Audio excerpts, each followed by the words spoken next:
everyone, welcome to my channel. My name is Fallon and this is my first video. Today I'm going to be doing kind of a September reading wrap-up. I thought it'd be kind of a fun way to kick off my new booktube channel. And kind of give you guys a little insight into what I've been reading. So for a little background, I've been reading pretty much my whole life. I've always been a massive bookworm, absolutely always had my head buried in book. I'd always really enjoyed booktube growing up, and it was a really great place for me to kind of find recommendations and just engage with bookish content. But I think it'd be really fun to make my own channel and kind of document my reading journey. I think it'd be fun for myself as well to look back on and see my experience past the Goodreads rating and remember why I liked about books and my experience and all that kind of stuff. So I thought I'd bring you guys along. The last few years I've been reading a lot more and averaging, I would say, about 70 books a year. I set a similar goal for this year, but I have been failing miserably. I think I've just hit my 20th book and it is September. It's been a really crazy year, and weirdly enough, I would say the craziest month, September, when I've literally moved country, I've read the most books of the year. So I think I've read 8 books this year. So I thought I would walk you guys through them and we will go on a journey and kind of get a little bit of a hint into my reading life. So without further ado, let's get into it. The first book I read this month was Overthinking by Ryan Creed. It was a very short read, something that's been on my shelf for a couple of years now, and I've been trying to kind of clear out my physical shelves and my TBR, as we always all are, but got that out of the way, and I think it's safe to say it's the worst book of my life. No, it wasn't my life, but it was terrible. It was just very low effort. It was very repetitive. He wasn't really saying much. It's hard to call it a book. I would say it's more like a pamphlet. But yeah, that would have been a 0 star if I could have. The second book I finished in September was Modern Etiquette Made Easy by Meier. I started this book in January of this year and just finished it in September. It was a good read. I would say it was a 5-star read, but it was, when I started it I wasn't taking notes and I wanted to take notes on it, so it kind of just ended up getting pushed to the bottom of the pile, but I finally got it done in September. It was a great book. It was really helpful for me to kind of level up my confidence, presentation and poise, I would say. If you're looking for a book that kind of walks you through those things and can help you feel a bit more confident and a little bit of a mental shift on how you can present yourself, it was a great read, so I'd highly recommend it. The third book I read this month was Maureen by Joyce. It's a pretty quick read, I'd say about 130 pages. I actually read it and finished it on the plane. But it was a really nice, heartwarming story. It's a 5-star for me. It's about a lovely old lady who makes a pilgrimage of sorts. It's set in England, and it's, I think, the third in the series, or in a trilogy. They're kind of all spin-offs, but I think the first book was about her husband who went on a journey where he walked across England, and then she goes to the same place, I believe, but by car. But it was quite funny about her pushing herself, very out of her comfort zone, confronting being alone, also about grief and mourning, looking at her life, about kind of coming to terms with our age and aging and accepting that you're an elderly woman. It was really great to see her confront her life and where she ended up and where she thought she would end up and where the people around her thought she would end up. And that was very touching to read, so I actually did cry at this. I'm not really a crier, but I did shed a tear, so I would highly recommend this one. Okay, it's a lot of 5 stars this month. The next book is also a 5-star, and that is the final book, for now, in the Magnolia Park series. So I finished that, I'm up to date. So Magnolia Park's Into the Dark. Oh my goodness, was this an amazing book. If you guys haven't heard of Magnolia Parks by Jessa Hastings, you need to. I am not a huge romance reader, but this is a really interesting story. It's about a girl and her high school sweetheart who they were together, they're in high society in London kind of thing. It's basically like Gossip Girl in London.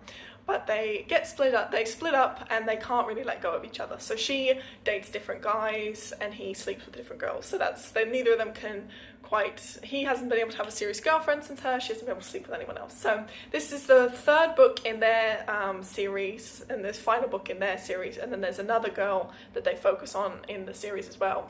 And she has 2 more books coming out. But oh my goodness. This was fantastic. 5 stars. It's been such a journey of like, will they, won't they, them kind of getting back together. We'll see if they get back together. So I'm not going to say anything because I don't want to spoil you, but it was fantastic. It was good to wrap it all up, and it felt like the right length for their story. I'm going to miss them, but I'm sure we'll see them in the other books a little bit, but it was good to kind of have their story finished and packaged and yeah, done. So I'm very happy I'm up to date with that one. The next book I read was also on Kindle, and that was In the Hall with the Knife by Diana Peterfreund. This was a really fun YA mystery, kind of loosely based on Cluedo. So I am a massive murder mystery fan, and I love the game. So this has been on my reading list for quite a while, so again, I'm glad I ticked this off. It's a really fun twist on the Cluedo board game. It's a locked room mystery set during a snowstorm in a prestigious boarding school in Maine. It is YA, but it really didn't feel youthful to me, which I enjoyed. I mean, it is still youthful, but it wasn't too young, which I've been finding with the Truly Devious series, for example. But it is the first in the trilogy. I'm actually about halfway through the second one right now. And I'm really enjoying it. It was a good little read. It was a fun kind of unraveling the clues, and it was like playing the game. You're kind of having to remember little crumbs and put it all together, and I think it was done really well. It's a fun idea, and I've seen quite a few of these where it falls flat, and this was really well executed, so I'd highly recommend it. This was a 3.5 stars for me. The next book I read this month was The Old Man and the Sea by Ernest Hemingway.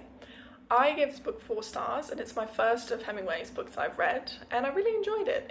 It's a story about an older man who is a fisherman.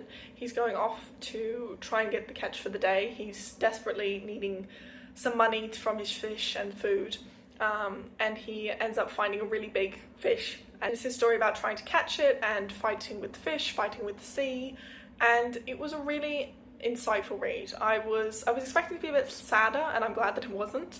But it has some kind of similar themes to Maureen about confronting that you're not the same as you were when you were younger, and there was a lot of time where he's just kind of waiting on the boat, and he's contemplating life and drawing parallels between himself and the sea and himself and the stars, himself and the fish, and I really enjoyed it. It was a unique take on life, and it was very poetic, and you could feel the kind of weight of the story. It was very quick. I read it all in one sitting, and I would definitely recommend it if you're looking for a way to ease into Hemingway's works. I can't wait to read more from him, so yeah. The next book I read this month was Murder in Florence by T.A. Williams. It is the third in the Armstrong and Oscar Cozy Mystery series. The series follows Dan Armstrong, who is a retired police officer from the London Met Police, and he has divorced his wife and ends up moving to Tuscany in Italy, and then falls into solving murders with his dog Oscar. Murder in Florence is set on a movie set in Florence, and there's some threatening notes and then a murder. So Dan gets involved and helps sort it all out. It's always a really fun read. This was a 5-star for me. I love just listening to the audiobook when I'm walking or cleaning. It's a nice light mystery that's a really nice palate cleanser. So if you're looking for a new cozy mystery series, I'd highly recommend it. I believe he's got 8 or 9 out now, and he writes like 2 or 3 a year, so there's always more, and I was glad to tackle another one off the list, and I'm actually about halfway through this next one in the series, which is Murder in Siena. Alright, the last book I read in September was The Drift by C.J. Tudor, and oh my goodness, this was a phenomenal book. It is a 5-star, 6-star for me. It was incredible. I picked this up at the library. I was not expecting to find it. I saw later that it was on my TBR on Goodreads. I didn't even remember. The book follows 3 different groups of people. There's one which is a group of friends at a ski retreat. One is a group of people stuck in a, cable car on a ski resort mountain.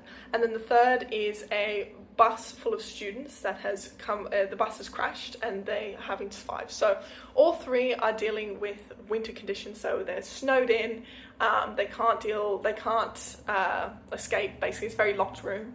And then it's got kind of survival element, there's kind of a murder mystery element to it, and then there's underlying pandemic, post-apocalyptic feel to it that you're kind of uncovering. I did not realise how much that it was post-apocalyptic until I read it, and I usually hate that kind of stuff, and it was a bit kind of survivalist and gory. I'm usually not into that, but this was incredible. I think this might be my favourite book of the year, at least so far. It's definitely up there, but I would highly, highly recommend it. Each chapter switches between one character from each of the groups, and I was just not able to put this down. It was incredible.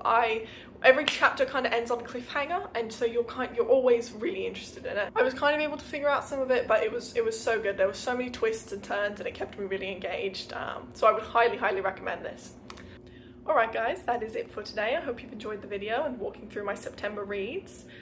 Please hit like or leave a comment if you've got any feedback or enjoyed the video, and yeah, hit subscribe, and hope to see you guys in another video. I'll leave my Goodreads link down below as well in case you want to follow me and see what I'm currently reading.